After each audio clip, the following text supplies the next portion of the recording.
Friends, എല്ലാവർക്കും guide four കെമിസ്ട്രിയിലേക്ക് സ്വാഗതം. അപ്പോൾ ഇന്ന് നമ്മൾ കെമിസ്ട്രിയിലെ 11th ചാപ്റ്റർ ആയിട്ടുള്ള പി ബ്ലോക്ക് എലമെൻസിൻ്റെ ഇംപ്രൂവ്മെൻറ്റ് വീഡിയോ ആണ് കേട്ടോ ചെയ്യണത്.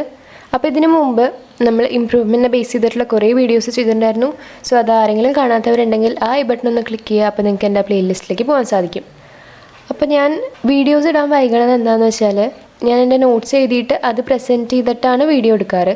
സോ ഇത് എന്ന് പറഞ്ഞാൽ ഞാൻ ടൈപ്പ് ചെയ്ത് എൻ്റെ നോട്ട്സ് തന്നെ ഞാൻ ടൈപ്പ് ചെയ്ത് നിങ്ങൾക്ക് പ്രസൻറ്റ് ചെയ്ത് അത് എക്സ്പ്ലെയിൻ ചെയ്യാണ്. സോ അതുകൊണ്ടാണ് കേട്ടോ ടൈം എടുക്കുന്നത്. അതായത് ഞാൻ നോട്ട്സ് എഴുതി വരുമ്പോഴേക്കും ടൈം എടുക്കും. അതാണ് വീഡിയോ അപ്ലോഡ് ചെയ്യാനും ലേറ്റ് ആവുന്നത്. അപ്പോൾ എനിക്കറിയാം December ആയി, നിങ്ങൾക്ക് 18th എക്സാംസ് തുടങ്ങും. അപ്പോൾ അതുകൊണ്ടാണ് ഞാൻ ഇങ്ങനെ ഒരു രീതിയിൽ പഠിപ്പിക്കാമെന്ന് വിചാരിച്ചേട്ടോ. സോ അപ്പോൾ ഞാൻ അധികം സംസാരിച്ച സമയം കളയില്ല, നമുക്ക് ഡയറക്റ്റ് വീഡിയോയിലേക്ക് കിടക്കാം. അപ്പോൾ first question, in group 13 elements, atomic radius increases down the group, but atomic radius of gallium is less than that of aluminum. Why? അപ്പോൾ ഗ്രൂപ്പ് 13 നമുക്കറിയാം, ഗ്രൂപ്പ് 13 എന്നല്ല ഏതൊരു ഗ്രൂപ്പായാലും down the group radius increase ആവും അല്ലേ. താഴേക്ക് പോകും തോറും അറ്റോമിക് റേഡിയസ് കൂടും. അങ്ങനെയാണ് നമ്മൾ പഠിച്ചേക്കണേ. പക്ഷേ 13th ഗ്രൂപ്പിൻ്റെ കേസിൽ അലുമിനിയം മേലെയും ഗേലിയം താഴെയാണ് ഇരിക്കണേ. അതിൽ താഴെ ഇരിക്കുന്ന ഗേലിയത്തിൻ്റെ അറ്റോമിക് റേഡിയസ് എന്ന് പറയുന്നത് മുകളിലിരിക്കുന്ന അലുമിനിയത്തിനെക്കാട്ടും കുറവാണ്. ശരിക്കും പറഞ്ഞാൽ down the group atomic radius increases എന്ന് പറയുമ്പോൾ ഗേലിയത്തിന് അലുമിനിയത്തിനെക്കാട്ടും അറ്റോമിക് റേഡിയസ് ഉണ്ടാവണം. പക്ഷെ ഇതിൽ ഓപ്പോസിറ്റ് ആണുള്ളത്. എന്തുകൊണ്ടാണെന്നാണ് ചോദിക്കണേ. നോക്കാം. This is due to the presence of completely filled d orbitals in gallium. Due to this, the shielding effect is low. Thus, atomic radius of gallium is less than that of aluminum. അപ്പോൾ ഇതിനെന്താ കാരണം എന്ന് വെച്ചാൽ ഗേലിയത്തിൽ completely filled orbitals ആണ് ഉള്ളത്. അപ്പോൾ അത് കാരണം അതിൻ്റെ ഷീൽഡിങ് ഇഫക്റ്റ് കുറവായിരിക്കും. എന്തുകൊണ്ടാണ് ഷീൽഡിങ് ഇഫക്റ്റ് കുറവായത് പറഞ്ഞുതരാം. ഷീൽഡിങ് ഇഫക്റ്റിൻ്റെ ഇൻക്രീസിങ് ഓർഡർ എന്ന് പറഞ്ഞാൽ F orbital less than D orbital less than P orbital less than S orbital എന്നാണ്. അപ്പോൾ എസ് ഓർബിറ്റലിനാണ് ഷീൽഡിങ് ഇഫക്റ്റ് ഏറ്റവും കൂടുതൽ. പിന്നെ കുറവ് പി ഓർബിറ്റിൽ, പിന്നെ വീണ്ടും കുറഞ്ഞു ഡി ഓർബിറ്റിലേക്ക് എത്തുമ്പോൾ, പിന്നെ അതിലും കുറവാണ്, ഷീൽഡിങ് ഇഫക്റ്റ് ഉണ്ടാവില്ല എഫിലേക്ക് എത്തുമ്പോൾ. അപ്പോൾ ഇവിടെ ഗേലിയത്തിനുള്ളത് കംപ്ലീറ്റ്ലി ഫിൽഡ് ഡി ഓർബിറ്റിലല്ലേ, അത് കാരണം അതിൻ്റെ ഷീൽഡിങ് ഇഫക്റ്റ് കുറവാണ്. അങ്ങനെ ഷീൽഡിങ് ഇഫക്റ്റ് കുറയുമ്പോൾ അതിൻ്റെ അറ്റോമിക് റേഡിയസും കുറയും. അപ്പോൾ അതുകൊണ്ടാണ് atomic radius of gallium is less than that of aluminium എന്ന് പറയുന്നത്. ഇനി second question, how can I explain this higher stability of BCl3 as compared to TLCl3? BCl3ക്കാണ് TLCl3ക്കാട്ടും ഹയർ സ്റ്റെബിലിറ്റി ഉള്ളത്. അതിനെങ്ങനെയാണ് എക്സ്പ്ലെയിൻ ചെയ്യാമെന്നാണ് ചോദിക്കണേ. So in BCl3, B is in +3 oxidation state. Since boron is a small atom and it contains 3 electrons in the outermost shell, it can easily show +3 oxidation state. Down the group, +1 oxidation state becomes more common due to inert pair effect. So, TL mainly shows +1 oxidation state. അപ്പോൾ BCl3 നോക്കുകയാണെങ്കിൽ ബോറോണിന് +3 oxidation state ആണുള്ളത്. എന്തുകൊണ്ടാണ് +3 oxidation state അതിന് വന്നത്? Boron ഒരു ചെറിയ ആറ്റമാണ്, അതിൽ outer most ഷെല്ലിൽ 3 ഇലക്ട്രോൺസ് ഉണ്ട്. അപ്പോൾ അതിന് പെട്ടെന്ന് +3 ഓക്സിഡേഷൻ സ്റ്റേറ്റ് കാണിക്കാൻ പറ്റും. ഇനി താഴേക്ക് പോകുന്തോറും +1 ഓക്സിഡേഷൻ സ്റ്റേറ്റ് ആണ് കൂടുതൽ കോമൺ ആവുക. കാരണം ഇന്നേർട്ട് പെയർ എഫക്റ്റ് ആണ്. ഇന്നേർട്ട് പെയർ എഫക്റ്റ് എന്ന് പറഞ്ഞാൽ എന്താ? Inertness of inner s electron to take part in compound formation. അത് കാരണം നമുക്ക് എന്തുണ്ടാവും? ലോവർ ഓക്സിഡേഷൻ സ്റ്റേറ്റ് ഉള്ളതിൻ്റെ സ്റ്റെബിലിറ്റി താഴെ പോകുന്തോറും കൂടും. ഹയർ ഓക്സിഡേഷൻ സ്റ്റേറ്റ് ഉള്ളതിൻ്റെ സ്റ്റെബിലിറ്റി താഴത്തേക്ക് പോകുന്തോറും കുറയും. അപ്പോൾ ലോവർ ഓക്സിഡേഷൻ്റെ സ്റ്റെബിലിറ്റി താഴേക്ക് പോകുന്തോറും കൂടും, ഹയർ ഓക്സിഡേഷൻ്റെ താഴേക്ക് പോകുന്തോറും അതിൻ്റെ സ്റ്റെബിലിറ്റി കുറയും. അപ്പോൾ അത് കാരണം താഴെയുള്ള എലമെൻസിനെല്ലാം ലോവർ ഓക്സിഡേഷൻ സ്റ്റേറ്റ് ആണ് ഉണ്ടാവുക, സ്റ്റെബിലിറ്റി കൂട്ടാൻ വേണ്ടിയിട്ട്. അതുകൊണ്ടാണ് TLന് +1 ഓക്സിഡേഷൻ സ്റ്റേറ്റ് കാണുന്നത്. ഓക്കെ, ഇനി അടുത്തത്, what is inert pair effect and what is its consequence? Inert pair effect എന്താണ്, അതിൻ്റെ കോൺസിക്വൻസ് എന്താണെന്നാണ് ചോദിച്ചത്. It is a reluctance of S electrons to participate in chemical binding അല്ലെങ്കിൽ കെമിക്കൽ ബോണ്ടിങ്. അതായത് chemical ബോണ്ടിങ്ങിൽ S ഇലക്ട്രോൺസ് പാർട്ടിസിപ്പേറ്റ് ചെയ്യാണ്ടിരിക്കുക, അതൊന്ന് വിട്ടുമാറുക. പാർട്ടിസിപ്പേറ്റ് ചെയ്യാണ്ട് വിട്ടുമാറുന്നതിനെയാണ് അങ്ങനത്തെ ഒരു റിലക്റ്റൻസിനെയാണ്, റിലക്റ്റൻസ് എന്ന് പറയുമ്പോൾ ഒഴിഞ്ഞു മാറുക എന്നൊക്കെ പറയില്ലേ, അതുപോലെ ഒരു അർത്ഥം. അധികം പാർട്ടിസിപ്പേറ്റ് ചെയ്യാണ്ടിരിക്കുക. അപ്പോൾ അങ്ങനത്തെ ഒരു അവസ്ഥേനെ പറയണതാണ് ഇന്നേർട്ട് പെയർ എഫക്റ്റ് എന്ന് കേട്ടോ. It is commonly seen in the elements of group 13, 14 and 15. ഇത് കാണുന്നത് 13, 14, 15 ഗ്രൂപ്പ്സിലെ എലമെൻറ്റ്സിലാണ്. In these groups as the atomic size increase down the group, the maximum oxidation state is 2 less than the group oxidation state. അപ്പോൾ താഴേക്ക് പോകുന്തോറും ഇത്തരം ഗ്രൂപ്പ്സിൽ, അതായത് 13, 14, 15 ഗ്രൂപ്പ്സിൽ അറ്റോമിക് സൈസ് കൂടും. മാക്സിമം ഓക്സിഡേഷൻ സ്റ്റേറ്റ് എന്ന് പറയുന്നത് അത്തരം ഗ്രൂപ്പിൻ്റെ ഓക്സിഡേഷൻ സ്റ്റേറ്റ് -2 ആണ്. മാക്സിമം ഉള്ളവരുടെ ഓക്സിഡേഷൻ സ്റ്റേറ്റ് എന്ന് പറഞ്ഞാൽ ഗ്രൂപ്പിൻ്റെ ഒരു ഓക്സിഡേഷൻ സ്റ്റേറ്റ് ഉണ്ടാവുമല്ലോ, അതിൽ നിന്ന് -2 ആണ്. അതാണ് അവരുടെ മാക്സിമം ഓക്സിഡേഷൻ സ്റ്റേറ്റ്. മനസ്സിലായെന്ന് വിചാരിക്കുന്നു. ഇനി നമുക്ക് അടുത്ത 4th ക്വസ്റ്റ്യൻ നോക്കാം. PbCl2 is more stable than PbCl4. Why? PbCl2 ആണ് PbCl4-നെക്കാട്ടും കൂടുതൽ സ്റ്റേബിൾ. എന്താണ് റീസൺ? ഇന്നേർട്ട് പെയർ ഇഫക്റ്റ് കാരണം. ഇവിടെ ഓക്സിഡേഷൻ സ്റ്റേറ്റിൻ്റെ കാര്യമല്ല പറയണേ. PbCl2-ൽ Pbൻ്റെ ഓക്സിഡേഷൻ സ്റ്റേറ്റ് എന്താ? +2. PbCl4-ൽ Pbൻ്റെ ഓക്സിഡേഷൻ സ്റ്റേറ്റ് എന്താ? +4 അല്ലേ? അപ്പോൾ +4 ആണോ +2 ആണോ കൂടുതൽ സ്റ്റേബിൾ? +2 അല്ലേ? അതുകൊണ്ടാണ് PbCl2 PbCl4-നെക്കാട്ടും സ്റ്റേബിൾ ആവുന്നത്. ഓക്കെ, അപ്പോൾ 4th ക്വസ്റ്റ്യനിൽ ഇങ്ങനെ മാത്രം ഒരു സെൻറ്റൻസ് മാത്രം this is due to inert pair effect എന്ന് മാത്രം എഴുതരുത് കേട്ടോ. ഫുള്ള് സെൻറ്റൻസ് എഴുതണേ. അതായത് ആദ്യം ക്വസ്റ്റ്യനിൽ തന്നിരിക്കുന്ന ആ സെൻറ്റൻസ് എഴുതുക. PbCl2 is more stable than PbCl4 due to the inert pair effect. In inert pair effect, the stability of lower oxidation state is greater than that of the stability of higher oxidation state on going from top to bottom.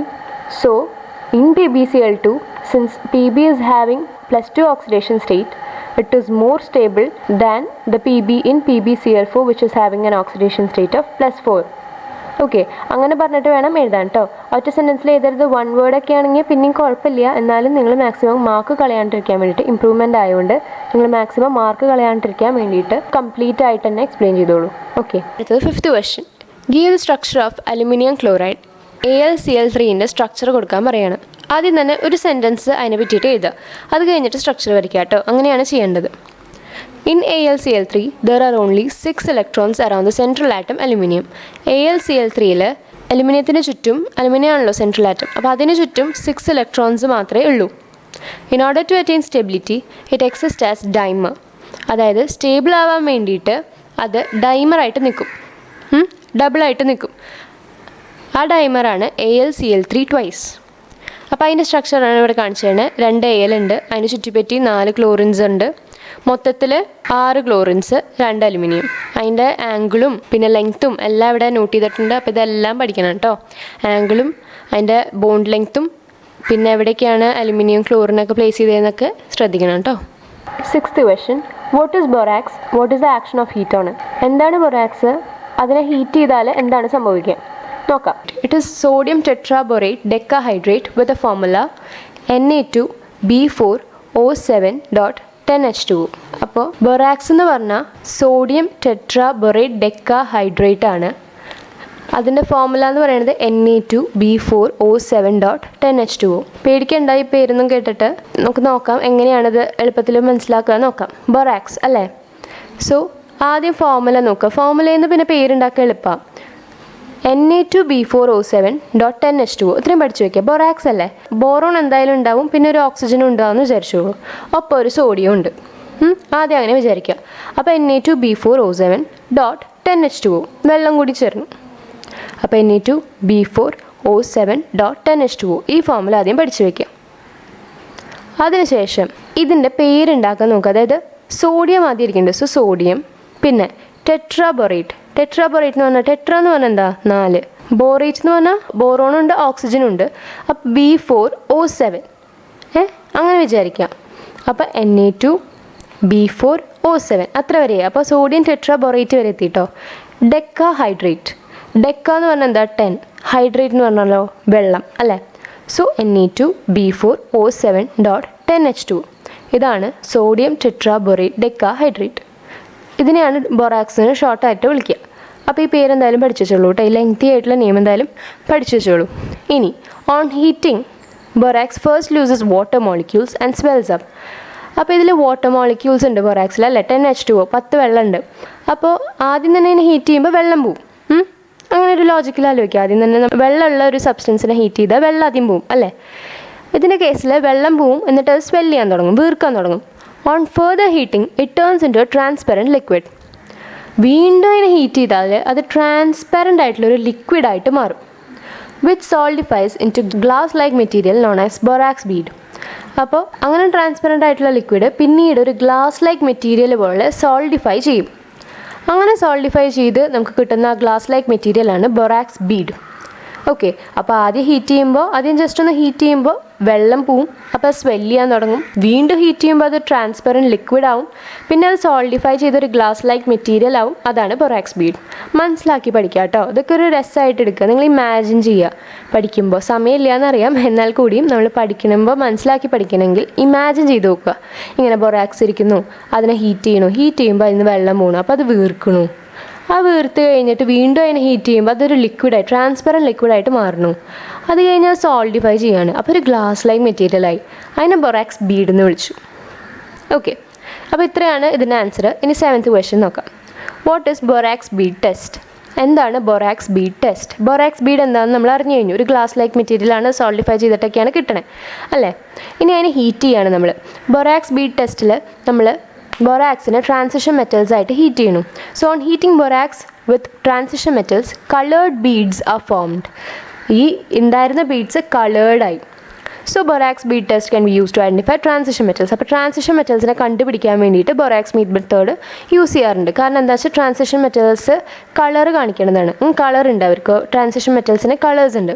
So അങ്ങനെ transition മെറ്റലാണെന്ന് identify ചെയ്യാൻ വേണ്ടിയിട്ട് use ചെയ്യണമെന്നാണ് borax bead test. ബൊറാക്സിനെ transition മെറ്റലായി heat ചെയ്യുമ്പോൾ coloured ആയിട്ടുള്ള beads വരും.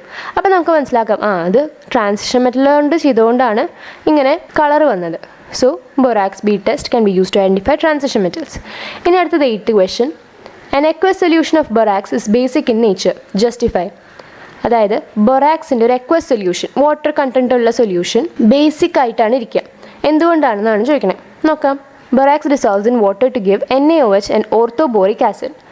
Since NaOH is a strong alkali and orthoboric acid is weak acid, the solution is basic in nature. അപ്പോൾ ബൊറാക്സ് വെള്ളത്തിൽ ഡിസോൾവ് ചെയ്ത് കഴിഞ്ഞാൽ നമുക്ക് NaOHും ഓർത്തോബോറിക് ആസിഡും തരും. അപ്പോൾ ഇവിടെ എന്താ ഉള്ളത്?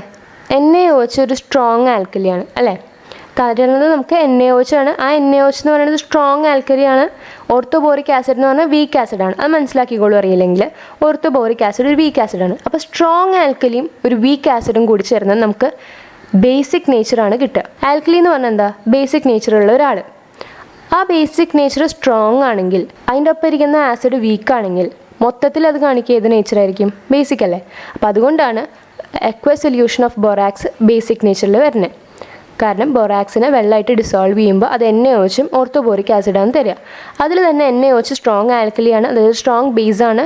ഓർത്തോബോറിക് ആസിഡ് എന്ന് പറഞ്ഞാൽ വീക്ക് ആസിഡാണ്. അപ്പോൾ രണ്ടും കൂടി ചേരുമ്പോൾ നമുക്ക് എന്താണ് തരുന്നത്? ബേസിക് നേച്ചറാണ് കിട്ടണത്. ഓക്കെ. ഇനി 9th.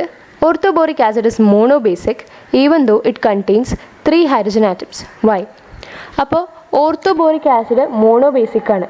പക്ഷെ നമ്മൾ അതിൻ്റെ ഫോർമുലാസ് ഒക്കെ നോക്കുമ്പോൾ അതിന് 3 ഹൈഡ്രജൻ ആറ്റം ഉണ്ട്. എന്നിട്ടും അതെന്തുകൊണ്ടാണ് മോണോബേസിക് ആവണേന്ന് നോക്കി നോക്കാം. Orthoboric acid is a weak monobasic non protic acid. Orthoboric acid എന്ന് പറഞ്ഞാൽ വീക്ക് ആസിഡാണ്, അത് നമുക്കറിയാം. മോണോബേസിക് ആണ്, അതായത് ഒരു ബേസാണ് ഉള്ളത്. നോൺ പ്രോട്ടിക് ആണ്. നോൺ പ്രോട്ടിക് എന്ന് പറഞ്ഞാൽ പ്രോട്ടോൺസ് ഇല്ല. Okay. It act as a Lewis acid by accepting electrons from a hydroxyl ion. അത് ലൂയിസ് ആസിഡായിട്ട് ആക്ട് ചെയ്യും. എങ്ങനെ? ഹൈഡ്രോക്സിൽ അയോൺസിൽ നിന്ന് ഇലക്ട്രോൺസിനെ അക്സെപ്റ്റ് ചെയ്തിട്ട്. അപ്പോൾ അത് വെള്ളത്തിൽ OH- അക്സെപ്റ്റ് ചെയ്ത് ഒരു ലൂയിസ് ആസിഡായിട്ട് ബിഹേവ് ചെയ്യാണ് ചെയ്യണത്. എന്നിട്ട് വെള്ളം H+ അയൺസ് റിലീസ് ചെയ്യണം. അപ്പോൾ ഈ റിയാക്ഷനാണ് നമുക്കിവിടെ തന്നേണത്. അതുകൊണ്ടാണ് ബോറിക് ആസിഡ് മോണോബേസിക് ആസിഡായിട്ടാണ് പറയുന്നത്. ഓക്കെ. അതായത് അത് ലൂയിസ് ആസിഡായിട്ട് ആക്ട് ചെയ്യണ കാരണം അത് ഒരു മോണോബേസിക് ആസിഡാണ്. അതിന് ഒരു H+നെ റിലീസ് ചെയ്യാൻ പറ്റുള്ളൂ. അതുകൊണ്ട് അത് മോണോബേസിക് ആസിഡാണ്. ഇനി 10th question. Give the preparation of diborane. Diborane എങ്ങനെയാണ് പ്രിപ്പയർ ചെയ്യാമെന്നാണ് ചോദിക്കുന്നത്. Diborane is the simplest boron hydride. Diborane എന്ന് പറഞ്ഞാൽ ബോറോൺ ഹൈഡ്രൈഡിൻ്റെ ഒരു സിംപ്ലസ്റ്റ് ഫോമാണ്. It is prepared by treating BF3 with lithium aluminium hydride in ether.